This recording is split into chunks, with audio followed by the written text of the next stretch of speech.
All victims of earthquakes since dawn of history could have been saved if they had time. Sometimes all it takes is to look at the same problem from a different perspective. We made so much progress in so many fields of science, and this issue, we know nothing about how to predict it. I was fortunate enough to find research published by Professor Nathan Blaunstein. He claimed that everything that happens in the lithosphere is reflected in the ionosphere, and this was one of the most important breakthroughs. Ionoterra gives us a new way to see the world, unlocking the signals beneath our feet by looking to the sky, allowing us to predict more precisely dangerous phenomena which we call seismic events. That's what Ionoterra does. We look at the skies to understand what's coming. 24 hours before any seismic event, there is an acoustic wave released from the lithosphere, and once this reaches the ionosphere, it creates a series of phenomena that we know how to monitor and transform to the prediction that we are providing. The system uses three major items. 1, antennas. 2, processing units. 3, network communication system that brings the information in. So it is very simple to deploy. Practically speaking, we are deploying 5 antennas in the wide surroundings of the region that we want to protect. When we get the information from the 5 antennas, we can create a combined picture of the ionosphere, resulting with the prediction: the time, the location, the magnitude, and the depth of any seismic event. After years of research and years of product development, humanity, for the first time, is going to be able to predict earthquakes hours in advance. We alert the alerters, and the outcome is that decision maker in a target country will know exactly what to do and when to do it so that they can save everybody. You just send them to safety. This is a change of paradigm. This is a change of how humanity lives together with nature. Knowing at the back of your mind that someone will warn you if something is about to happen gives you a peace of mind.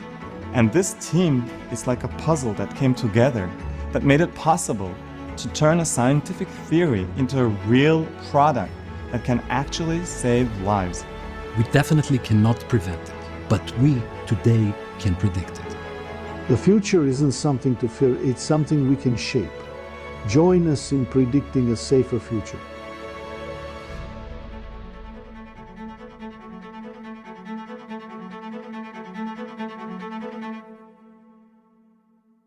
Afternoon, everybody. Thank you for tuning in to Davos Worldwide. We have an exceptional panel here of amazing people on the topic of smart cities. My name is Samuel Borghese. I'm here in Puerto Rico, and I will be the moderator for this panel. Now more than ever, it is of maximum importance to bring efficiency to cities as we have global climate change, and as we are given the skill sets of AI, big data, Internet of Things, it is time more than ever to help advance cities by looking at a large array of different technologies. So we will cover many today. I will let the panelists introduce themselves. If they could say where they are calling in from today, their name and introduction to themselves, and then the company or organization they're representing. I'll start off with the former mayor of Beverly Hills, the Honorable Jimmy Delshed. Go ahead. Thank you very much, Sam. It is a pleasure to be on this panel. I am 2 times mayor of Beverly Hills, but before I became the mayor of Beverly Hills, when I ran for city council, I created the name Smart City because I had a technology background, and I thought if I run on that platform, separates me from all the other people that are running for city council of Beverly Hills, and that turned out to be very successful. And so I basically coined the name Smart City. There was no city name Smart at that time. I'm talking about 2002. And then once I became on city council, I created Smart City projects and a committee that deals with all the smart city, and mostly was on technology, because that's where I saw a lot of cities missing that, from parking meters that are smart, from water, from fiber optics, from solar, everything that was to do. That's how I created the name. And right now, I'm the ambassador of the city of Beverly Hills, and also I'm the global ambassador for Cedars-Sinai Hospital. I'll be happy to answer any questions. Thank you, Jimmy. Sam Busfield. Sure. My name is Sam Boesfield. I'm the CEO and founder of Samson Sky. We create flying cars, which are very an important, I'll say, part of what you might consider a smart city of the future. And we're doing work in Oregon at the moment, also joined with some Utah corporations to deal with the Utah state, which is also leading the area in statewide smart cities or development of that. Okay. Thank you, Sam. Hugo Santillan. Thank you so much, Sam. Well, I'm Hugo. I'm based in Mexico City, and I am a smart city enthusiast. I am trying to become a smart city consultant, which I founded a humane city concept about the smart city and sustainable that makes people center solutions for smart governance and becoming more intelligent urban areas environments. This is I realized after 10 years of mastering the social aspect of technologies that brings the people for governance in the aspect of becoming intelligent on our society. But basically, I define technology as everything that's outside our hands, but the strategies that we use to create models that prevents and makes efficient systems to be better than we before. That's what I think. Thank you, Hugo. And the video we just saw before relates to Doran Angelovich. Yes, thank you very much, Sam. First of all, thank you for this opportunity to speak in this panel. I think it is very relevant to what we are doing. In general, in specific cases like the one that we are now going through in California with the wildfires.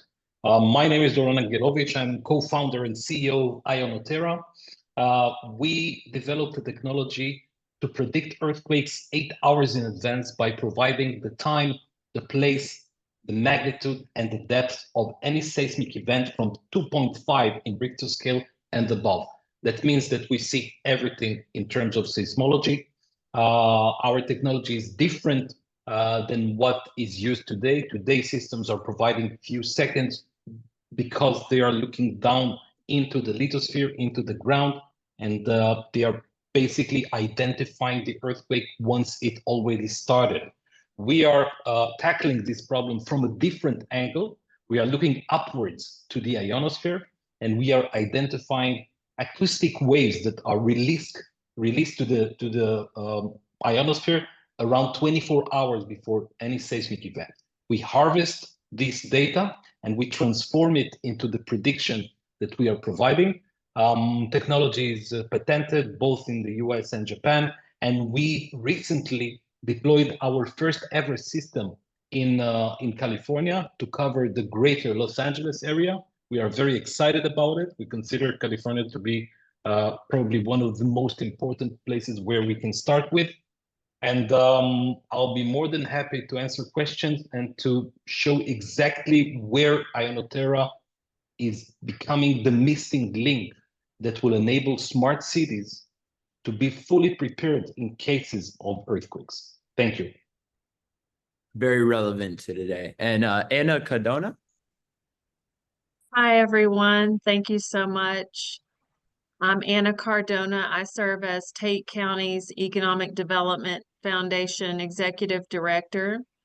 I am so grateful to be here, and thank you to the Davos Worldwide team for having me.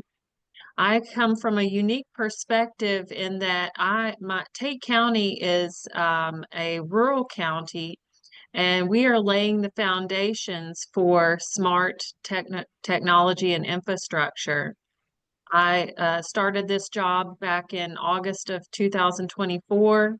And since then, we have rewritten the tax policy to be more beneficial for technology and infrastructure improvements. We have implemented a strategic plan for regenerative development for the Northern Mississippi region. And we are working to create smart and green incentives for companies looking to expand or scale in Tate County. We're creating green bonds for new renewable companies that want to invest in Tate County. It's a great place to scale and expand. We are not a smart city yet, but we are laying the foundations to become one for the next generations to come. Thank you so much, Anna. Jimmy, a question for you. You've seen LA go through so many different cycles, multiple earthquakes and so forth. What is LA, and it will go through very many changes very soon with the Olympics and you know, sort of this fire rebuild. What do you think LA needs to push it to the next level as far as smart cities? Well, smart cities really should cross from technologies to city building to traffic, all of that. Really, it's not just one or two items that needs to be done. We have to look at, let's call it Los Angeles 2.0, something that has to be done smartly, especially with a fire that we've had, opened up a can of worms of how much we are not doing it. And it starts really from the governmental point of view, not just ordinary people. At government, at state, at local, city, and all of that, have to put on the hat, turn the hat around, and say, we want to create something that's smart. Having homes in areas that are very prone to fire, but not cleaning the trees and all of that is just a recipe for another fire. So water, having ample water, but also creating a pressure gradient where no matter where these homes are, the water pressure can reach there and not just go downhill. So there is a lot of different areas. The other areas that Beverly Hills and Los Angeles needs to do is deal with the traffic. The traffic itself has not really picked up the smart ideas. You know, they have lights that are not coordinated. They have lights, traffic lights that are not even smart because the traffic goes through so many different cities when it goes across Los Angeles. It's not just the Los Angeles itself, it's many other cities in between. And unless it comes from the top level of state level, we will not be coordinating and using smart traffic lights. Actually, sometimes we're going the reverse. It's true that we need to have better traffic for the bicycles, but not at the point that we take a 2-lane and make 1 lane for bicycles and will not have 10 or 20 bicycles a day, but the whole traffic is taken by that. So it creates more problem, creates more havoc with all that, and all of these cars sitting there and not moving creates also a problem with the exhaust.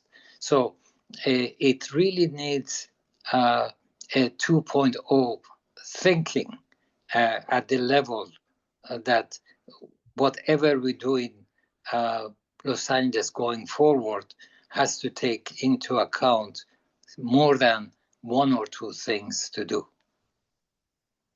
Thank you so much. Great point. It's the network effects of all these technologies. And Sam, I was just going to send it over to you for, I'm curious, your vision of the future. You may have the solution to Jimmy's traffic needs. Oh, Sam? well, you never know on that, but I would say there's another facet to this, which is you've got smart cities that are really an outgrowth and a growth of the city itself. You know, the city started when it started. It was small, a trading post, and it grew and grew and grew till you got Chicago, right? You have all these cities which started off small and they got big.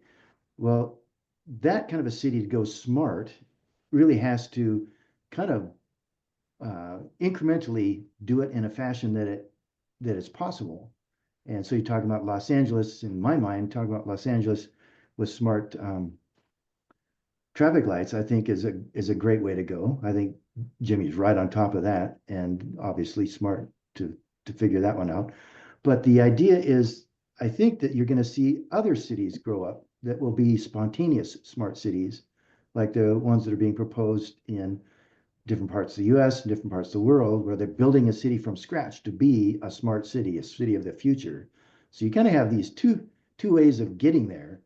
The most is going to be organic growth, I think, in older cities, upgrading and getting more connected and better off use of technology to make their lives better in the city itself.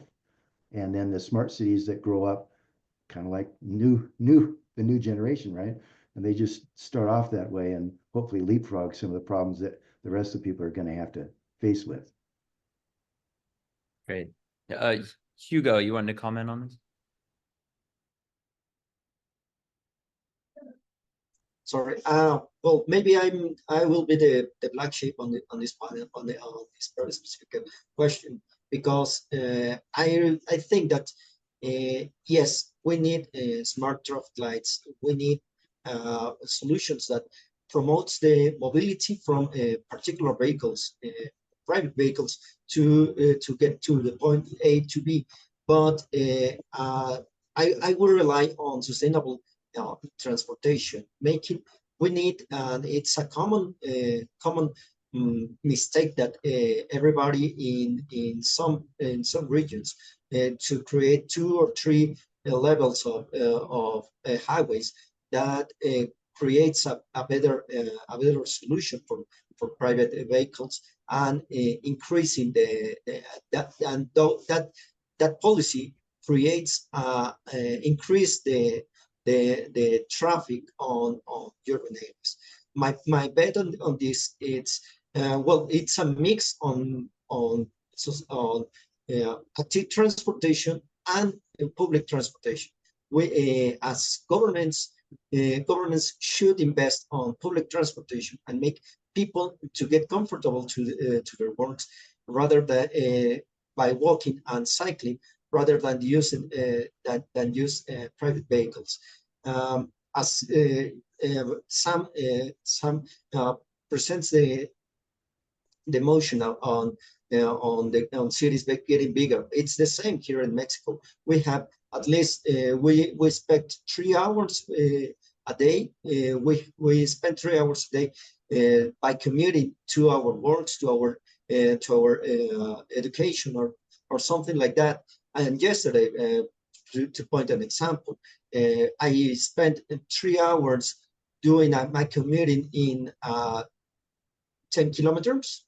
It's nonsense to create more highways for private vehicles. We need, and we should push to public transportation, that because that will make us smarter. Thank you, Hugo.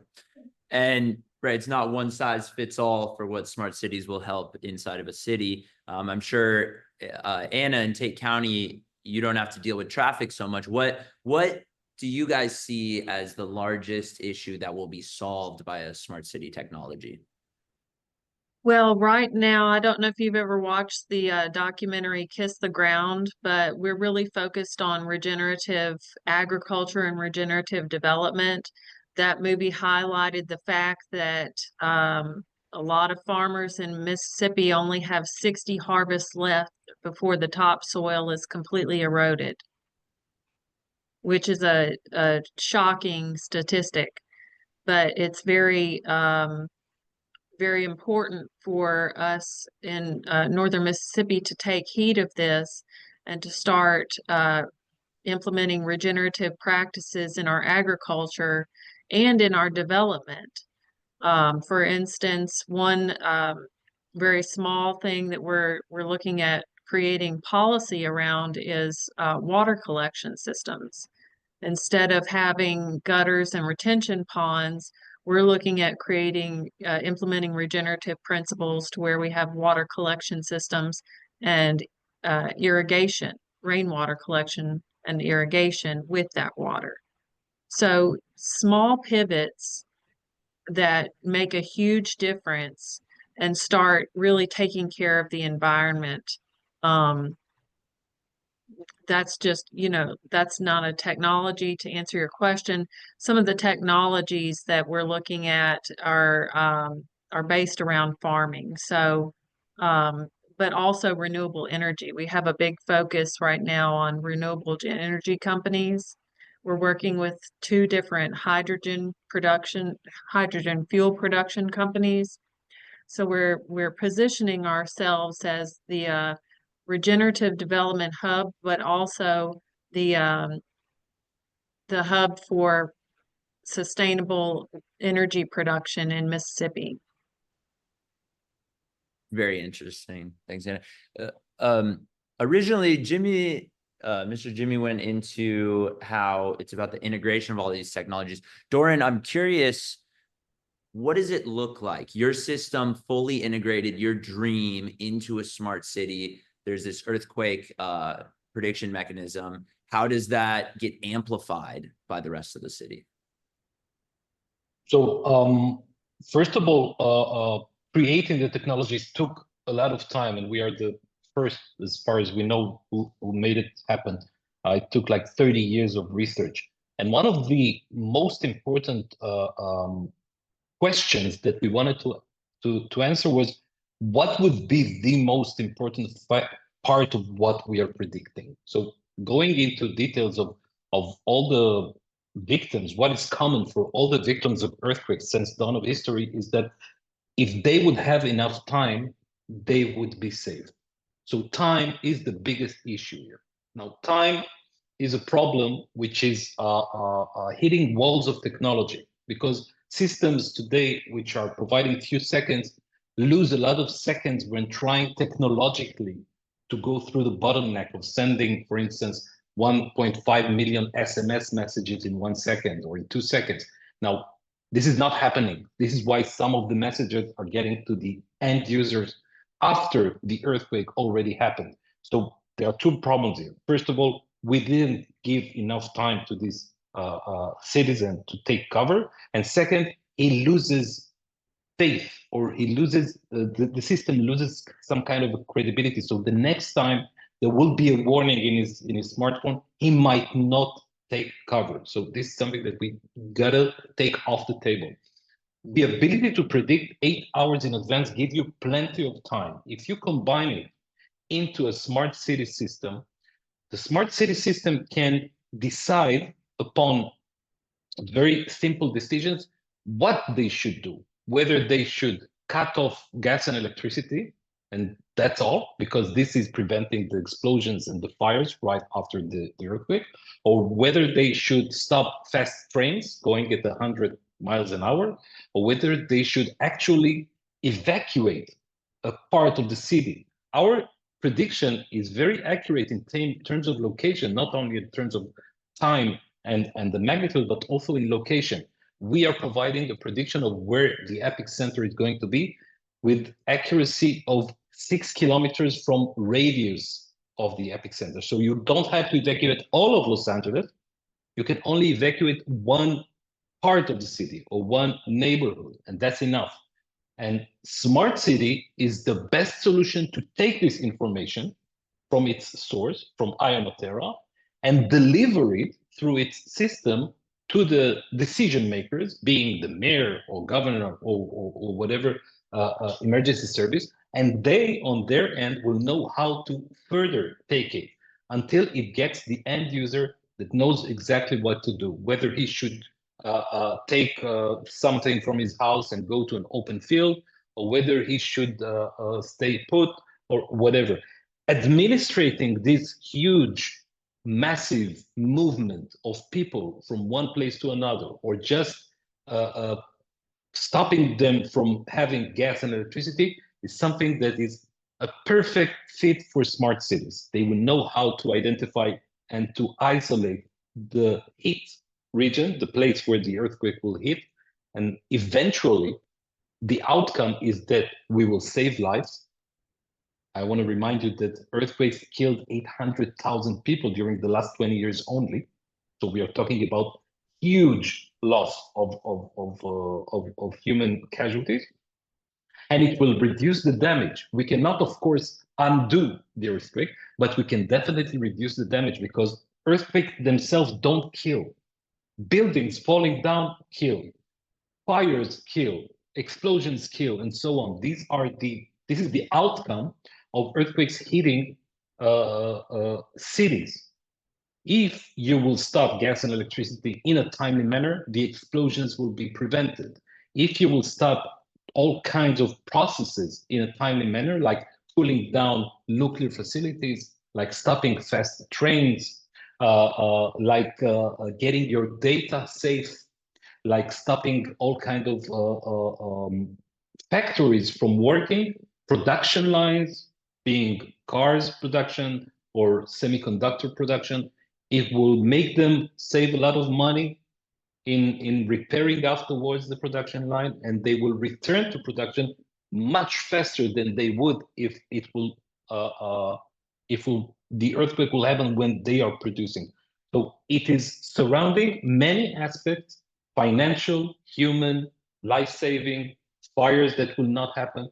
And this is a perfect fit for any smart city that wants to be prepared for an earthquake. And earthquakes are becoming more and more dangerous because 55% of human population is living in cities, and this trend and tendency goes up. So cities will get bigger, and there are 120 countries, more than 120 countries around the world that are under constant threat of the earthquake. So we are getting more and more exposed. This is the fit I see with smart cities. That's beautiful. Yeah, if that earthquake information could get disseminated almost automatically to nuclear power individuals, that'd be a beautiful future. Sam, you want to comment on that? Yeah, I think that is a great point. This is something that I think a lot of cities could benefit from, because if you can position things like where I'm in the advanced air mobility market area, and so if you've got vehicles out there that can help move goods, move people, and you position them in a place where they're available when they need to be, say for this earthquake or getting ready for an earthquake, I think that's a great augmentation and use of the data to help get something moving in advance, so that you're not reacting to, you're pre-acting, you're going ahead and being proactive to get there in advance so that you're ahead of the game. And that's much easier for people to know that they're being cared for in a city. That's an awesome way to go about it. We have the capability of lifting goods and people, transporting them, dropping them where they need to be. Others are developing the same thing. All of us together can cooperate in that fashion, because if we get the notice, we set our networks on advance so that we are looking ahead to see, okay, if communication gets disrupted, how are we going to operate? And I think that's one thing that would really help the advanced air mobility operate a little bit better in cities and around cities. Oh, that's interesting. So you guys are looking in for your small aircrafts to also do, I guess, like disaster relief and so forth like that. That's in the works as well? We do have the smaller vehicles that we're out now that we flew already. They're two-seaters, and they're good for getting medical personnel around. And so you could fly, go over destroyed area, drop down, land it, and drive to the area that's affected, say, that you can't get to because streets are, impacted in some fashion. So it allows you to bypass a lot of the ground hazards that might be generated in an emergency. But it's mostly for people to move around. Like in LA, if you could get quite a few people up in the air, you have less traffic on the ground. So you could still have a bicycle lane and that would still work out, right? Because it is better to have just traffic on the ground and, pedestrians on the ground and traffic in the air. Artists dream the future, and the future they dream of has flying cars in it, right? It's travels up in the air. So you really want to help back that up. And science typically chases the artists, chases the dreamers, and tries to catch up with them. And that's what we're doing now and have been for decades and decades and decades.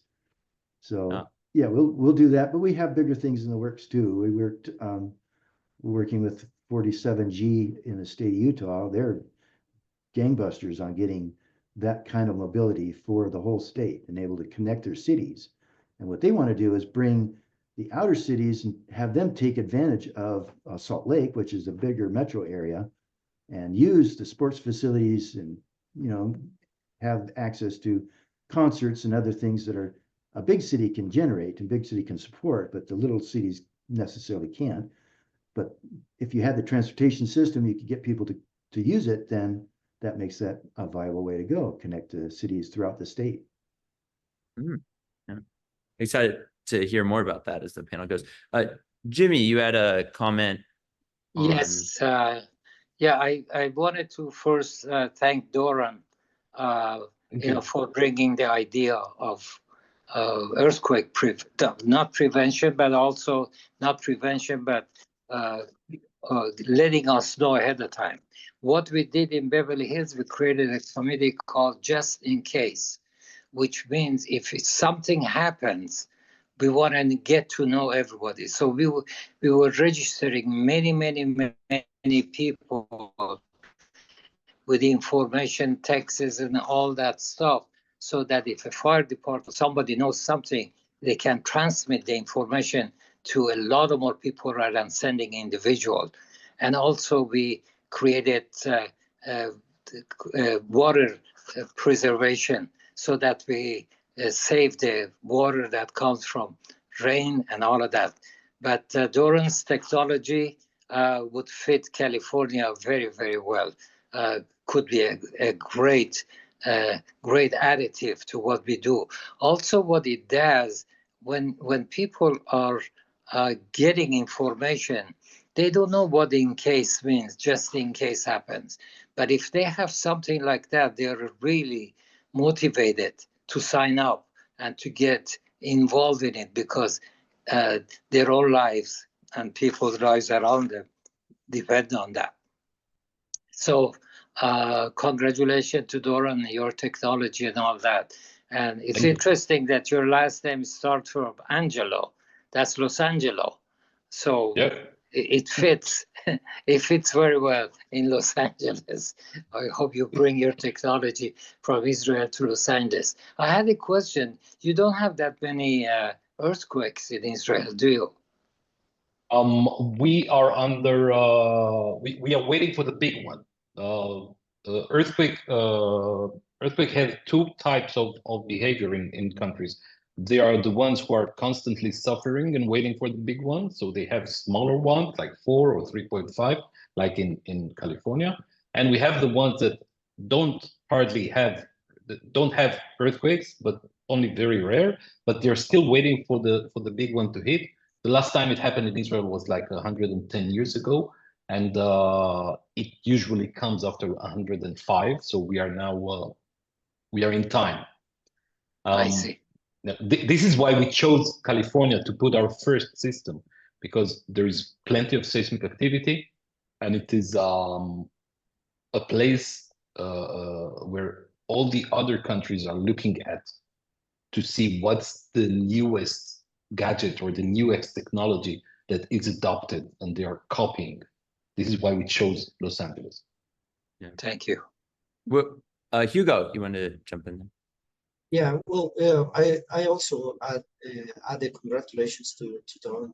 There's Thank you. a big contribution to technology, and for societies, as I mentioned, if we don't put the technology to the citizens, we cannot ensure that we are becoming smart and smart governance and a smart environment.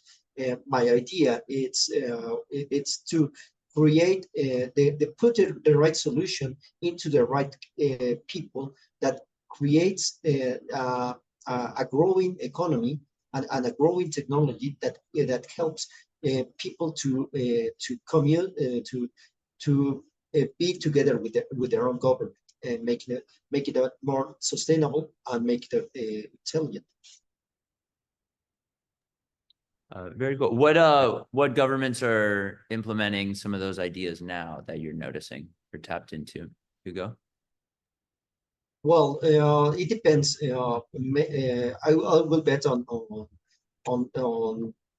Barcelona or Amsterdam, which are the now quite quote leading smart cities, unquote. But because the idea their idea is to create these smart governments through the people and for the people. I know some a page on smart city Amsterdam that creates that collects all the ideas from the citizens and investigates and research on technologies that are potentially insured and fit for the community of Amsterdam.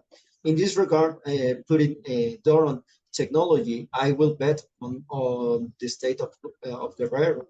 If he call me, I will present them some people from the state of Guerrero, which is the most vulnerable states in Mexico Right. for earthquakes and also for Mexico City. And that's the reason I expect to look out and reach out for several technologies that fit for Mexican people and other and also create better solutions for another part of the world. Sure. Thank you. Thank you. Yeah, quick question for Doran again, just for my own family in LA. What is the current dissemination of information they have built in? We talked about what would be ideal, but what is built in right now if the earthquake was to happen tomorrow? There is the Shake Alert system. Shake Alert system is operated by USGS, it's the United States Geological Survey. They are working based on sensors in the ground. California is covered by 1,115 sensors. They are monitoring the P and the S waves. These are the energy waves going through the crust, through the lithosphere once the earthquake already started. I'll pick your brains for a few seconds about it. I really love it. The P wave runs at 8 kilometers per second through the crust. So if your sensor is 100 kilometers away from you, that means that you'll have 12 seconds of early warning, which is unfortunately not enough. And this is what the system is based on, and this is what the technology can do. They send SMS messages. This is how it works. Great, thank you. Talking about your collaboration, I want to ask Anna, how are you looking for companies to collaborate with in government contracts and so forth? Well, a lot of my activity comes from my strategic plan. The 4 pillars are policy, advocacy, capital, and infrastructure. So I'm connecting with companies on a daily basis who are good advocates for renewable energy or are open to renewable energy production or being powered by renewable energy. We have a industrial park in Coldwater, Mississippi, which is located in Tate County, which our anchor tenant is a hydrogen fuel production company. And so our goal is to create a regenerative industrial park in which all the companies in the park are sustainable companies or they're powered by sustainable solutions, whether that's solar, wind, hydrogen, a various amount of ways that we do that. So I'm really focused on zoning in on those types of companies. We're open to working with all types of companies, but for instance, I just was working with a data center the other day, and they need 500 kilowatts a day of power. You'll find across the country that that's very, very difficult to find. However, we have alternative energy solutions in Tate County to where we can overcome those problems. So working with renewable energy companies, working with data centers, working with manufacturers of all types.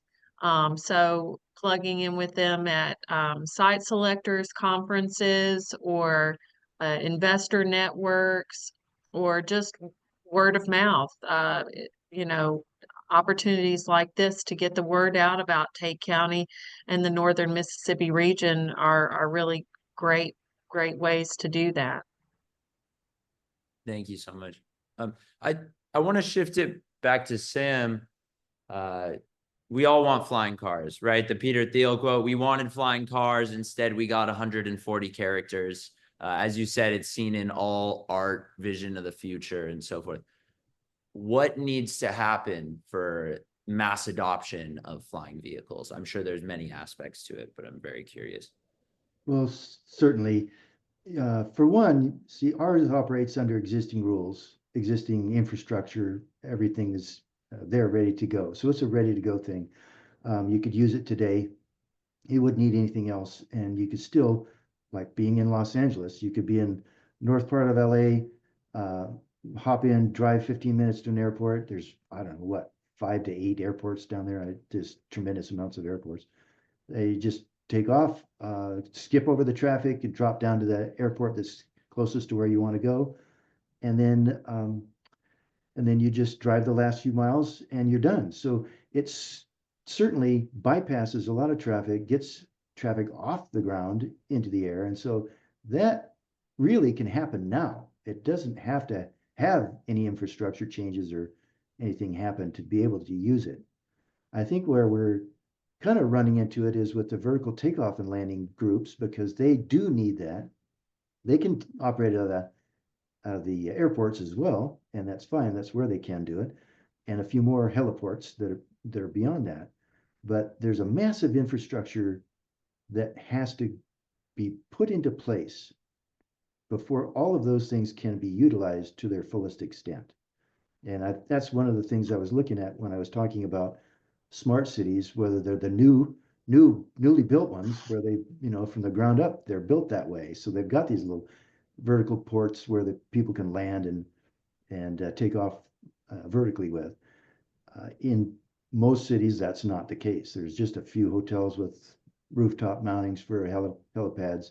And from there on, you're on the ground with Uber or whatever else you can find. So we're back on the ground again. So it is a multi-decade process to build up a city infrastructure that could take advantage of the other type. And I think it's going to happen. There's a push, and it's happening now. It's whether that if it really goes forward fast enough to keep up with relevance, or is it going to be bypassed by other technologies? We'll really get to see flying cars currently with propellers that spin like a helicopter. It'd be really nice to see something else that just floats like the artists dream of, right? The Jetson True little vehicle that just puts around and takes you where you want to go. What do you do for safety in flying all of these? Do you need extra security, safety processes and approval and all of that? Currently, for our vehicle and the flights that we see that are starting up with the vertical takeoffs from airport to a city downtown, they're using the same rules and regulations as other aircraft are using now. And so, for instance, ours has a parachute that's built into the vehicle. So if you get into trouble and you wanted to parachute down, and that was the right choice to make, you could do that. But safety is usually done by communication. You want to communicate as a pilot to other pilots around you in the same system that's being used now. It's really underutilized. It's just kind of funny. LA might be the one example of this that doesn't fit. But if you're in most parts of the world, go outside and look up in the sky and just count the number of planes you see straight over your head, and it's almost none. There's so much room up there.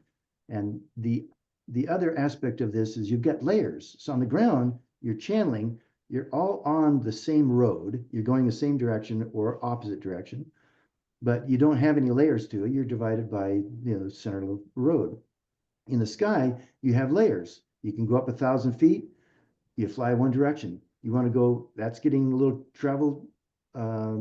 heavy traffic. You go up another 1,000 feet, you got another 1,000 feet, you got another 1,000 feet. You can keep going and layering traffic in a vertical fashion so it spreads out and you have much less tendency to have, I'll say, accidents in the air. They're very uncommon. They do happen, but not like on the ground, not at all. Is there any special licensing for the individual person? I know a few friends who've gotten their pilot's license, and it was a huge process. That may be a barrier to why more people aren't utilizing this vehicle. You do have to get a private pilot license to use, or private pilot certificate is the correct name for it. It's for use of a aircraft for your personal use, whether for business or pleasure. And the idea there is you have to go through that training, which is 40 hours of flight training with an instructor. So it's more extensive than driver training. You really have to learn how to fly in order to do it. But luckily, flying is easy. That's the easy part. Though it's harder is the language sometimes. And you really have to take this as a technical language. It's English, but it is a technical language. And you have to pay attention to the specific meanings and make sure you understand it, and don't think you're stupid because you don't. There's a word there you haven't got. So back up, find the word, and you'll go, oh, that's what he's talking about. And it's easy to learn to fly. It's quite fun. The view up top is gorgeous. You see things you would never see if you weren't flying like that, and very fun. But yeah, you do need a private pilot certificate, and I think that'll happen until we have autonomous driving and flying, autonomous driving is en route. We're not quite there yet. Autonomous flying is easier, actually, and most commercial flights are done that way. If you ask the pilot who landed the aircraft, he's going to say George did, because George is their name for the autopilot. That makes everyone clapping when we land even funnier, right? Oh, yeah. Let's hear it for George. Yeah, That's right.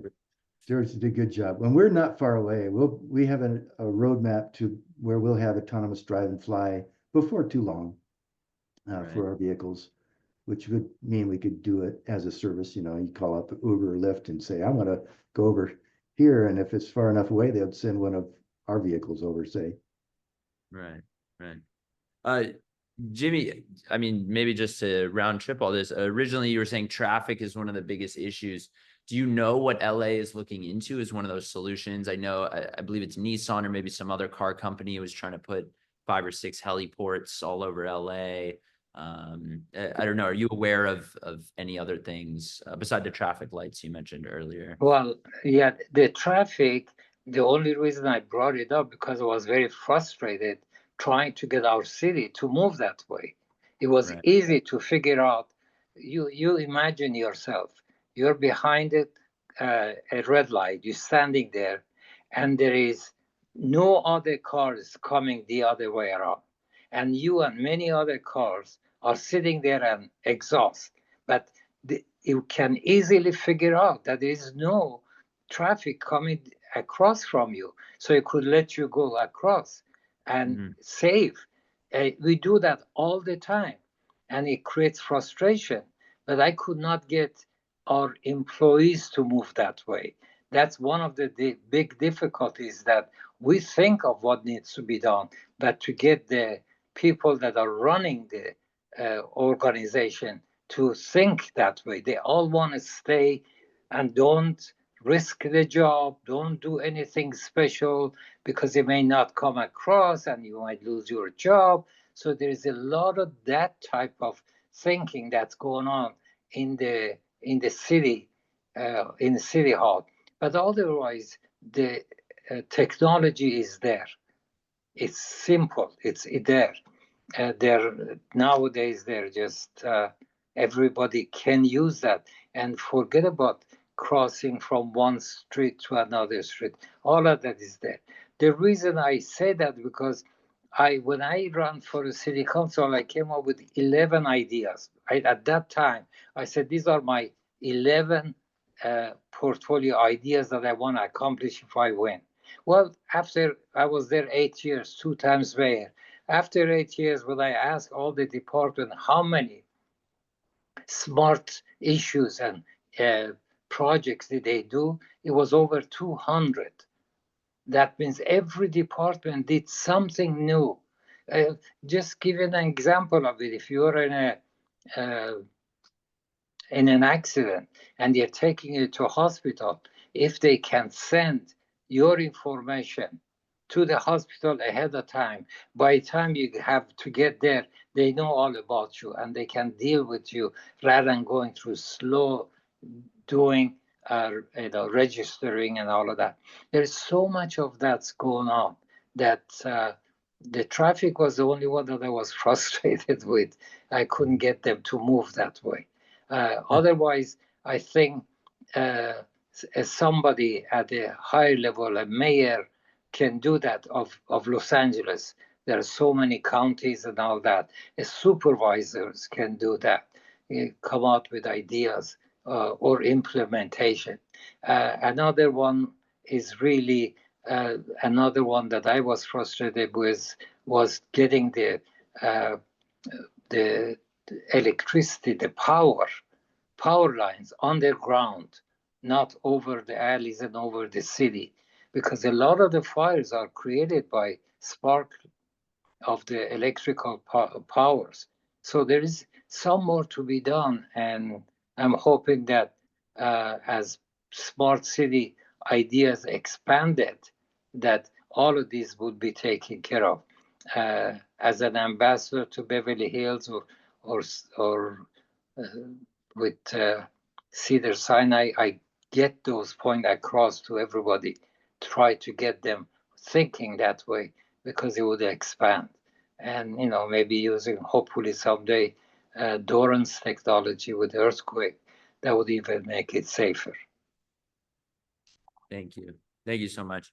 And I'd like to thank all of our panelists. We're going to close this panel off the same way we opened it, with a video from one of our panelists, and from Davos Worldwide. I just want to thank all of our panelists, everybody in attendance. I learned a ton today, and it makes me very hopeful for the future. Thank you. I just want to make one point that I want to emphasize. We are now calibrating the first ever system, and in 1 month we are starting to provide UCLA with our predictions. So stay tuned. It is coming. Great. Okay. Thank you. Thank you very much, everybody.